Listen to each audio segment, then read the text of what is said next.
Seconds Out. Delighted to be joined by Hughie Fury out of isolation once again. I'm glad to be here for another fight week, I'm sure. Yes, it was bittersweet, but it turned out good in the end because obviously Savannah had their opponent pull out with the COVID thing, and thankfully, everybody's done a great job in getting a replacement and a good replacement as well. I was going to say the replacement in Maria Lindberg is a very experienced fighter. She's been a world title challenger. She's going to offer as much of a challenge, or maybe more, because it's short notice than the original opponent. Exactly. So it's it's good all round anyway. Main thing is we want Savannah in good fights, and I think she's as good as any opponent. She's certainly as good as the last one, so it's worked out well. As far as first title defences go, do you think this is as about as a hard opponent you could get for Savannah?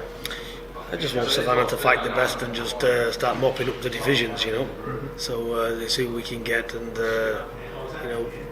Savannah's ready. She's always ready.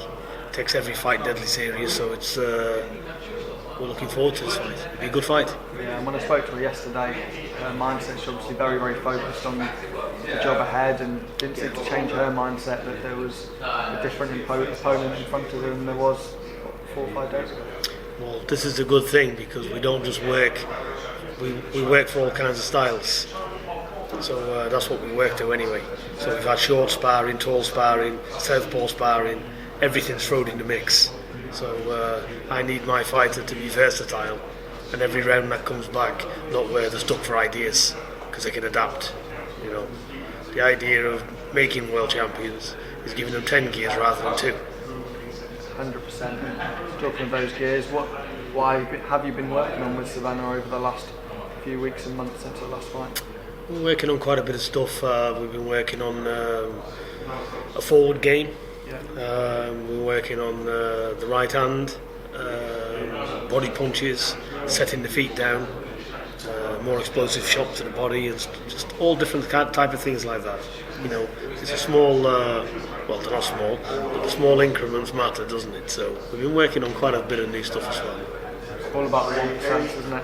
It is. It's small adjustments. I'm good, thank you, Adam. Good. And that's what it is. So we're just working on that. And we have to say, it's not the first time she's been in the position where she's got an opponent. I was there in Peterborough last time where unfortunately she didn't get the first shot with Hannah Rankin, but she came round a few weeks and months later, and I spoke to her yesterday and she said it was even sweeter the fact that she got it eventually. It was, and let's give Hannah Rankin all the credit because Savannah Marshall is a terrific puncher as well. So she was a brave girl, Hannah Rankin, and I think she'll do well in the lower weights. And obviously developing a boxer and a world champion isn't just about what needs to go on inside the ring. Is there anything, do you think, Savannah and her team can do in terms of developing a star in boxing, a star in women's boxing? You just got to have that bond, it's all about trust and a trust in each other. And that's it. It's when you're a trainer and when you're a fighter, it's how can I put it? It's fight first, everything else comes second. And you spend a lot of time together, so you've got that ultimate trust is there, and that's how it's got to be to win world championships, because it's up to you to see if your fighter's not feeling on top of the world, or there's something, they'll say, what's the problem? What is it? It's all about talking about things. It's not just about training, because anybody can train. Anybody can have a mindset, hit a bag, and whatever. But there's a lot more to it than that. So it's about being and instilling that confidence, reassuring them that they can do this, and and I think the good thing to develop young fighters coming through is telling them things, and it happens.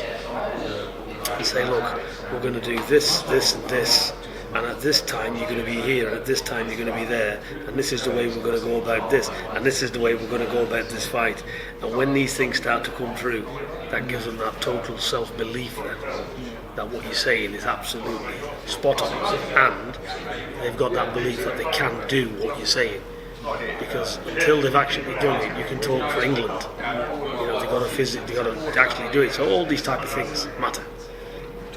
Talking for England, there's been a lot in the lead up between Evan Bridges and Sharon Courtney. You have to say Savannah Marshall is the complete opposite personality and character to what we've seen from those two this week.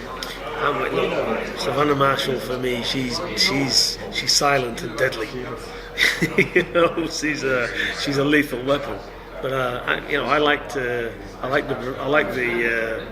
both sides of it. I like the talk and the trash talk and all that. I think it's good because I think there's a genuine animosity between them pair. So I think it's going to be good.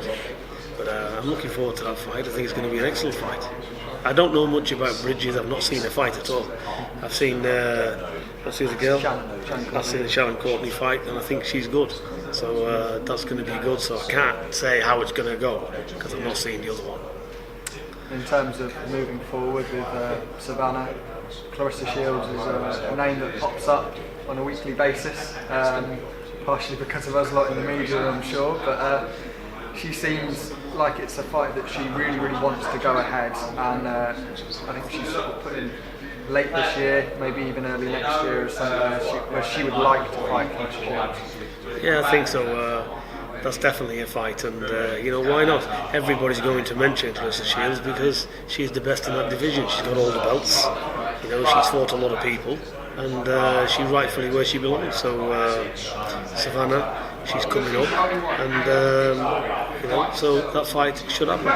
Where do you think that ranks in terms of women's fights that we want to see in the boxing world? I think if it's built properly, and I think you're going to see another display from Savannah come Saturday.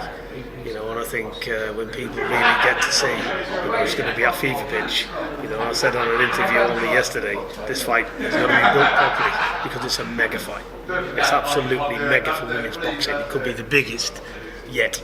So, like I said, it needs building properly, and Savannah's only just stepped on the mountain. The best is yet to come. So we're going to see some good explosive nights of boxing. Moving on to one of your other fighters, Hughie Fury. Been very active over the last few months. We've seen a fair bit of Hughie. How's he doing, and what's the future for Hughie at the moment? Future for Hughie is to get in fights, and we're in talks at the moment with the team, and we're just waiting to fix some dates down. We did think he was going to be fighting in May. Maybe he is sometime, I don't know, but we've backed him off a little bit. I'm going to give him a couple of weeks rest, and he can get back to it. Because he's so young, it's about him just keeping active and keeping on the ring. It's about that as well, yeah, and getting him in some good fights, and hopefully by the end of the year we can get Hughie in a good, meaningful fight. And obviously the big news that came out yesterday, time is seemingly running out for Tyson Fury and AJ getting a venue sorted. Is there anything that you've spoken to Tyson about? Anything that you can say that you know about that? I just focus on my own son and my own business, I don't get involved in others, so I don't know anything about it. No worries at all. Thank you very much for your time, Peter. You're welcome. And best of luck this Saturday. Thank you very much.